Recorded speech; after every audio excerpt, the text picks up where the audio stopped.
Assalamualaikum warahmatullahi wabarakatuh. Kembali lagi di mata kuliah Manajemen Pemasaran. Pada pertemuan kali ini kita akan membahas mengenai marketing mix, yaitu place, bersama saya Amelira Haris Nasution. Sekarang kita masuk ke materi kita terkait dengan place tersebut, di mana kita akan membahas mengenai saluran pemasaran atau yang terkait dengan distribusi. Nah, place itu menurut Kotler itu terkait dengan atau include company activity that make the product available to target consumer. Jadi terkait dengan atau termasuk dengan aktivitas yang dilakukan oleh perusahaan untuk menempatkan produk supaya tersedia untuk target konsumernya atau target konsumennya. Oleh karena itu, di dalam pertemuan ini kita akan bicara soal saluran pemasaran, karena itulah yang dibahas ketika kita bersinggungan dengan place atau terkait juga dengan distribusi.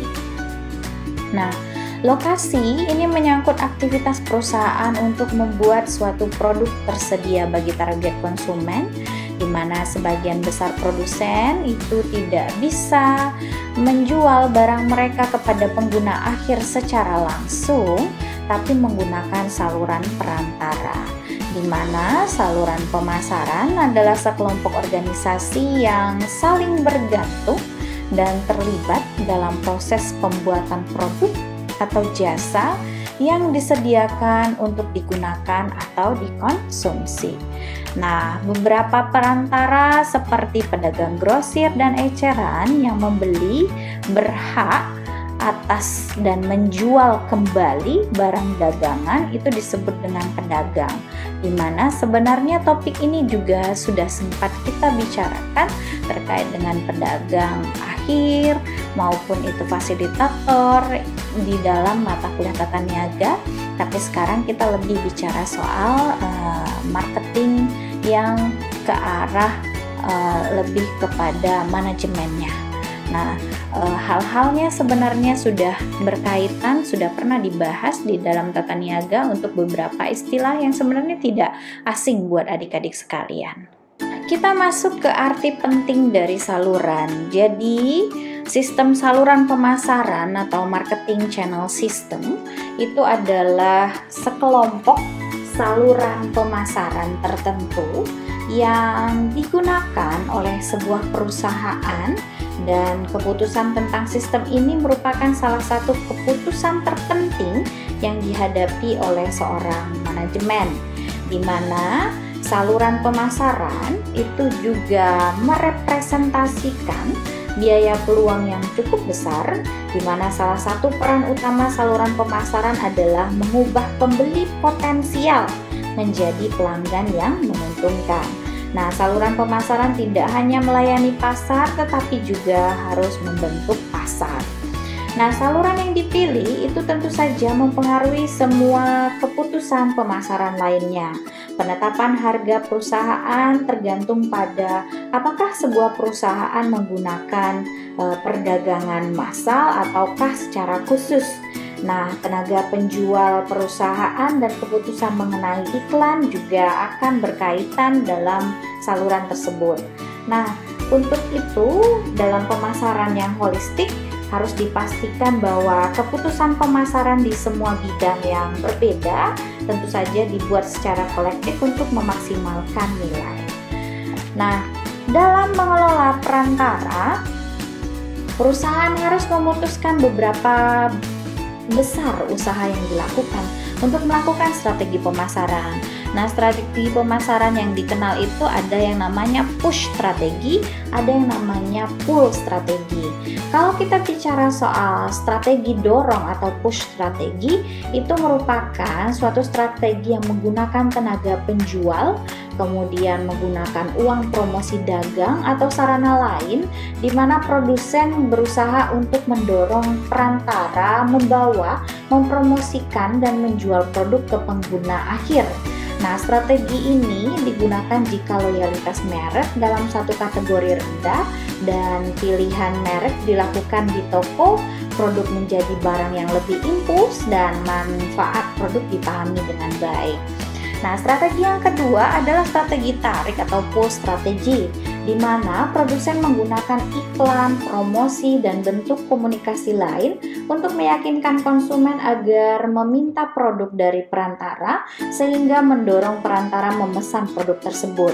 Nah, strategi tarik dapat diterapkan ketika ada loyalitas merek yang tinggi dan keterlibatan yang tinggi dalam kategori tersebut, di mana konsumen mampu menerima perbedaan antar merek dan konsumen sudah memilih merek sebelum pergi ke toko. Jadi itu perbedaan antara pull dan push ya.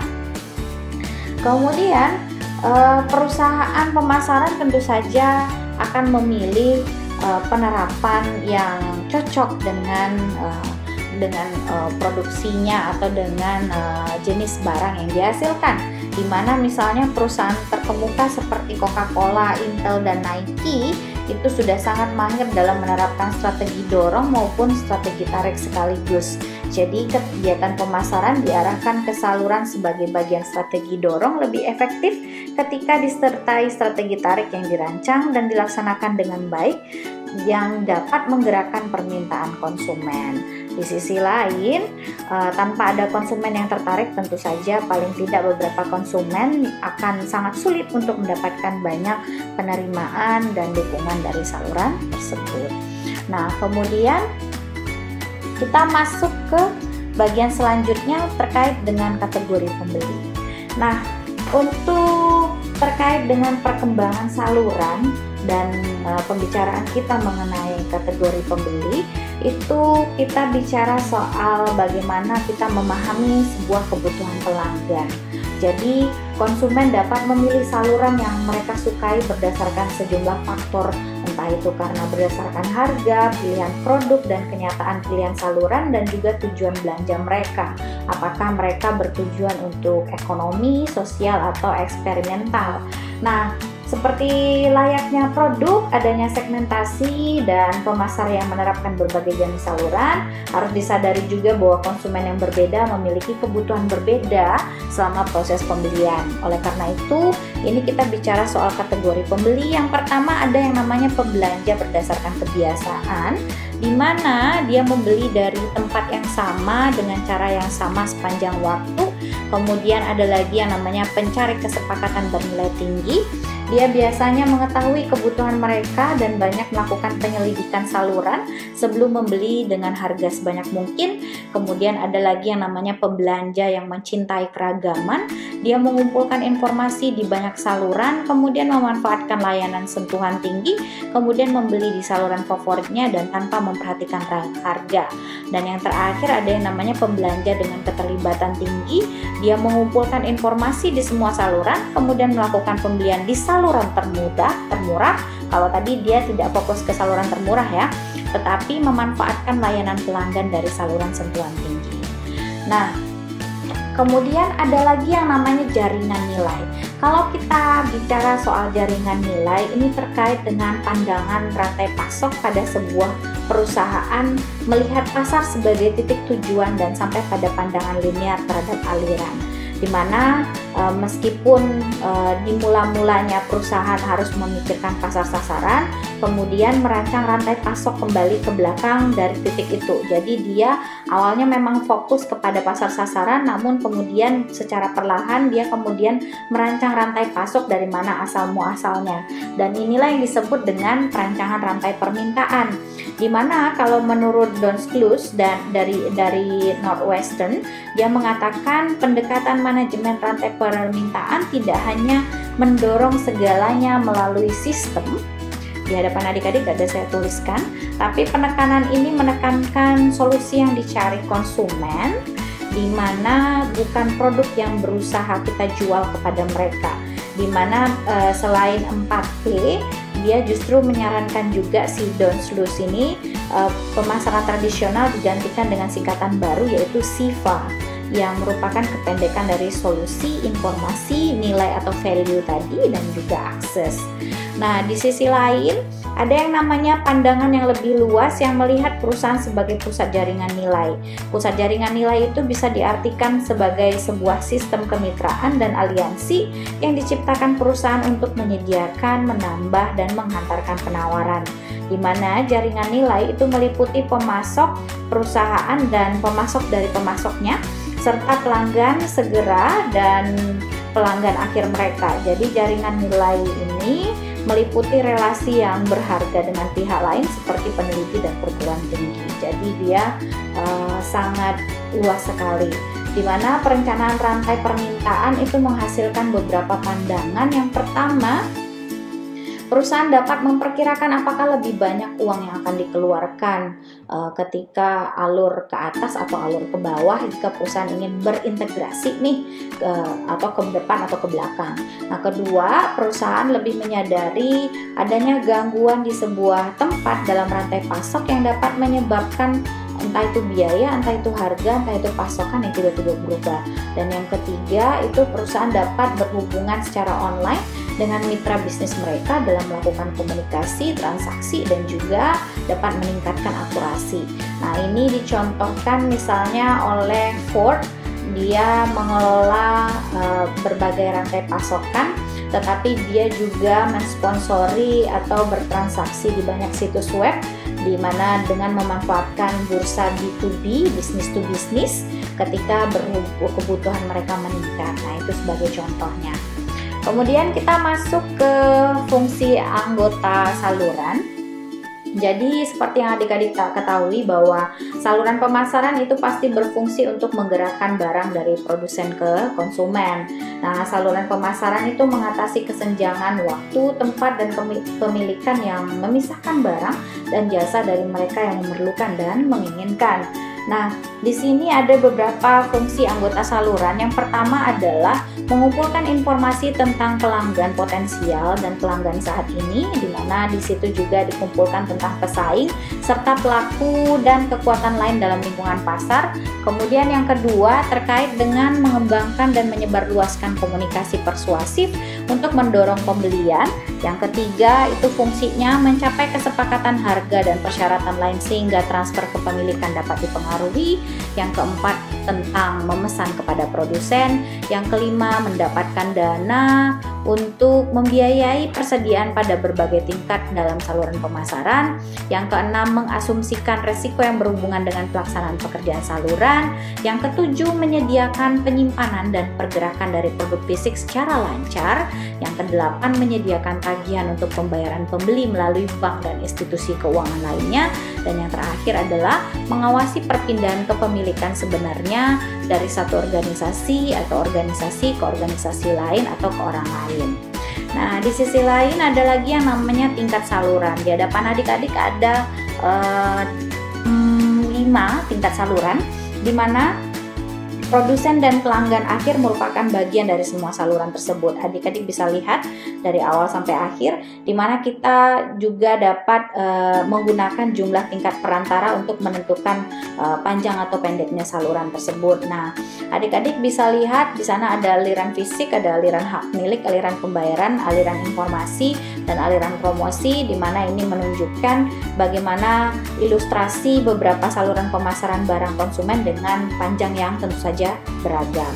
Nah, kemudian di sisi lain di tingkat saluran kita juga bertemu dengan yang namanya saluran tingkat 0 atau zero level channel.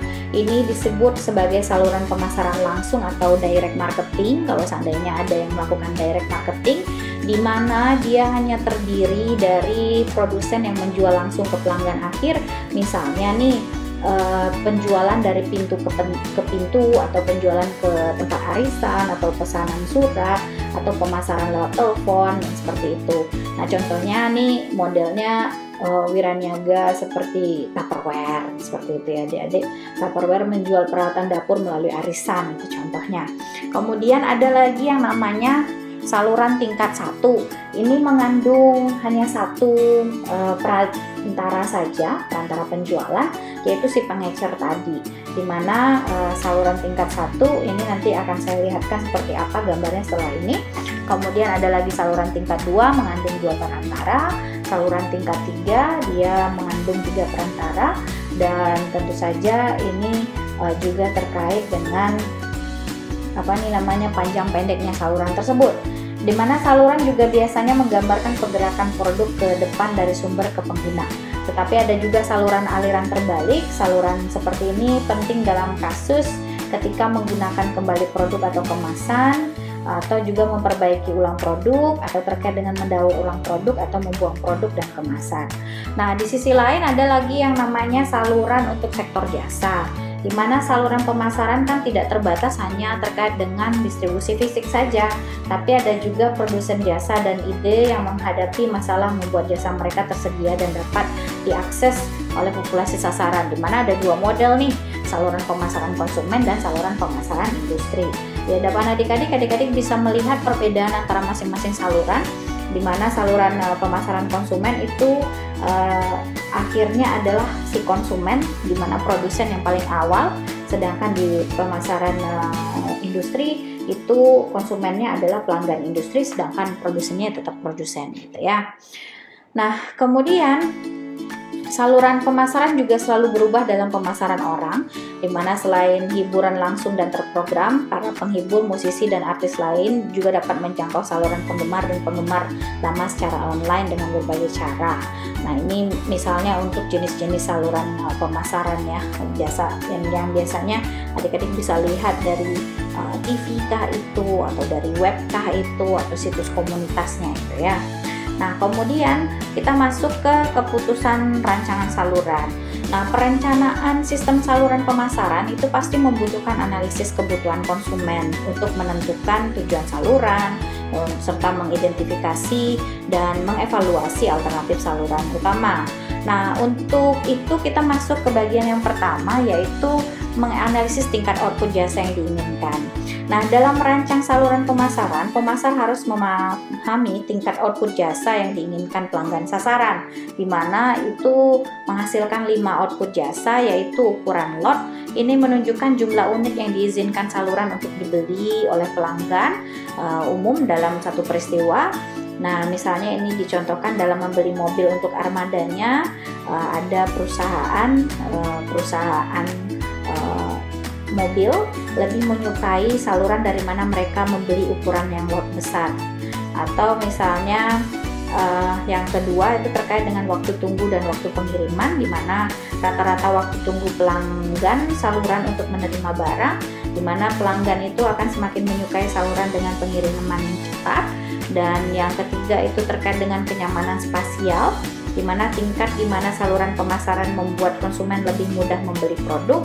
Misalnya adik-adik bisa lihat produk-produk yang terkait dengan mobil, di mana mereka menawarkan kenyamanan dengan lebih banyak penyalur gitu ya. Atau juga ada keragaman produk, itu terkait dengan rentang pilihan yang disediakan oleh saluran pemasaran. Ini biasanya pelanggan lebih menyukai pilihan yang banyak, karena semakin banyak pilihan semakin besar pula peluang untuk menemukan apa yang mereka butuhkan. Dan yang terakhir adalah dukungan layanan, di mana ini terkait dengan jasa tambahan, yaitu kredit pengiriman instalasi perbaikan yang disediakan oleh saluran. Nah, yang kedua kita masuk terkait dengan keputusan saluran tersebut dengan menentukan tujuan dan hambatan, di mana adik-adik harus paham bahwa seorang pemasar harus menyatakan tujuan saluran mereka berdasarkan tingkat hasil jasa yang ditargetkan. Dan tentu saja dalam kondisi yang kompetitif, institusi saluran harus mengatur tugas fungsional mereka untuk meminimalkan total biaya saluran. Ini kembali lagi Pak, biaya ya, sing-singnya tetap biaya, namun tetap menyediakan tingkat output jasa yang diinginkan. Dan tujuan saluran itu tentu saja bervariasi tergantung pada karakteristik produknya. Produk yang segar itu pasti tentu memerlukan pemasaran yang lebih langsung daripada produk yang misalnya merupakan hasil olahan. Dan produk yang dijual dalam jumlah besar tentu saja membutuhkan tempat saluran yang meminimalkan penanganan, di mana dia punya gudang dan segala macam gitu ya. Nah, kemudian keputusan rancangan saluran yang selanjutnya terkait dengan mengidentifikasi dan mengevaluasi alternatif saluran utama, di mana ini bersinggungan dengan nanti jenis-jenis perantara. Kemudian ada beberapa topik lain, topik kecil lain, di mana adik-adik kalau kita bicara soal mengidentifikasi dan mengevaluasi alternatif saluran utama, itu artinya Sebuah perusahaan dapat memilih dari berbagai saluran untuk menjangkau konsumennya, dari tenaga penjual sampai agen atau telemarketing atau internet gitu ya. Nah, setiap saluran itu mempunyai kekuatan dan juga kelemahan unik, di mana tenaga penjualan juga harus menangani produk atau transaksi yang rumit, dan tentu saja masalah itu semakin kompleks. Nah, alternatif saluran digambarkan dalam 3 elemen, di mana 3 elemen itu adalah jenis perantara bisnis yang tersedia yang akan kita bahas ini, kemudian jumlah perantara yang dibutuhkan, dan yang terakhir adalah syarat dan tanggung jawab setiap anggota saluran. Nah, terkait dengan jenis-jenis perantara, perusahaan harus mengidentifikasi jenis perantara yang tersedia untuk melakukan pekerjaan saluran, di mana perusahaan harus mencari saluran pemasaran yang inovatif, dan tentu saja kadang-kadang perusahaan memiliki juga nih saluran baru atau non konvensional jika merasa kesulitan atau bersinggungan dengan biaya, atau juga karena adanya ketidakefektifan bekerja dengan saluran yang dominan. Nah, di sisi lain yang harus menjadi pertimbangan adalah jumlah perantara, di mana perusahaan harus memutuskan jumlah perantara yang akan digunakan pada setiap tingkat salurannya. Ada 3 strategi yang tersedia. Yang pertama yaitu distribusi eksklusif, di mana ini membatasi jumlah perantaranya.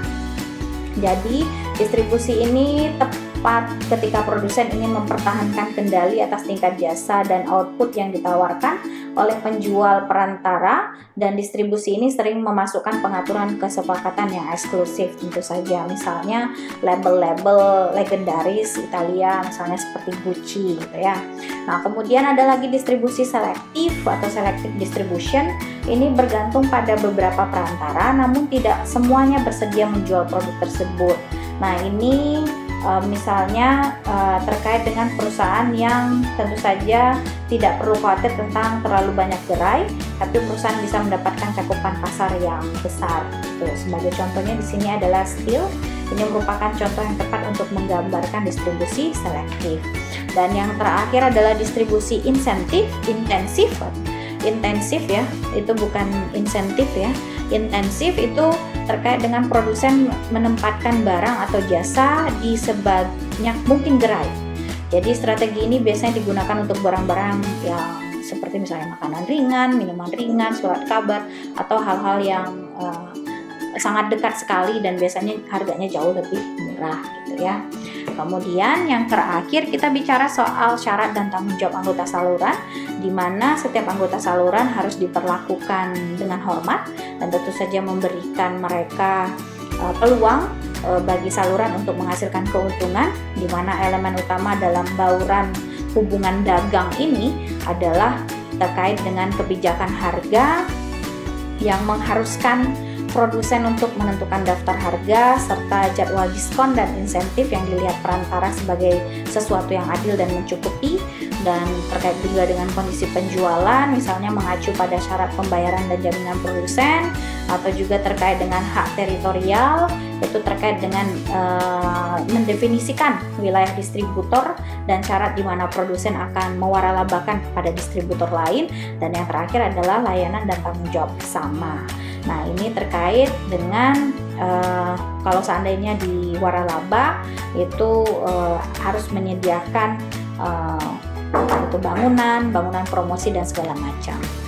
Nah, setelah ini semua barulah kita mengevaluasi alternatif utama, di mana masing-masing alternatif saluran perlu dievaluasi terhadap kriteria ekonomi dan juga kriteria adaptif dan juga kriteria kendali, di mana ini tentu saja akan terkait dengan keputusan tentang hal-hal yang harus diambil dalam merancang saluran tersebut. Dan selanjutnya kita masuk ke keputusan manajemen saluran, di mana di sini kita bicara, kalau tadi kita udah bicara soal bagaimana perusahaan memilih sistem saluran, kemudian sekarang perusahaan harus memilih, melatih, memotivasi, dan mengevaluasi perantara individu untuk setiap saluran. Dan perusahaan juga harus selalu melakukan modifikasi pada rancangan dan pengaturan saluran tentunya, di mana yang pertama kali dilakukan adalah memilih anggota saluran, di mana bagi pelanggan tentu saja saluran merupakan perusahaan. Untuk memfasilitasi pemilihan anggota saluran, produsen harus menentukan karakteristik yang membedakan perantara yang lebih baik. Dan di sisi lain yang harus dipertimbangkan adalah tentang melatih dan motivasi anggota saluran, di mana harus dipahami bahwa kekuatan saluran itu terkait dengan kemampuan untuk mengubah perilaku anggota saluran sehingga mereka akan mengambil tindakan yang tidak akan mereka lakukan, di mana jenis-jenis kekuatan yang memperluas kerjasama itu terkait dengan kekuatan koersif. Ini agak tertutup, dia koersif itu deh, dimana ini terkait dengan produsen mengancam dan menarik sumber daya atau menghentikan hubungan jika perantara tidak mau bekerja sama, atau juga ada namanya kekuatan penghargaan, di mana produsen menawarkan manfaat ekstra kepada perantara karena berhasil melaksanakan tindakan atau fungsi tertentu, atau juga kekuatan resmi, di mana ini terkait dengan produsen menuntut perilaku yang dijamin di bawah kontrak. Dan yang kedua terakhir yaitu kekuatan ahli, ini terkait dengan produsen mempunyai pengetahuan khusus yang dihargai oleh perantara. Dan yang terakhir adalah kekuatan acuan, itu terkait dengan produsen sangat dihormati sehingga perantara bangga berhubungan dengannya.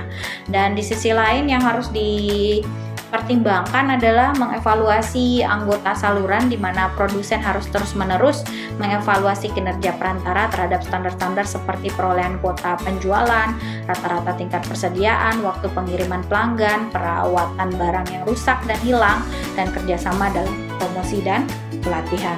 Kemudian terkait dengan memodifikasi rancangan dan pengaturan saluran, di mana ini juga terkait dengan produsen harus memodifikasi rancangan dan pengaturan salurannya, dan ketika saluran distribusi itu tidak sesuai dengan yang direncanakan.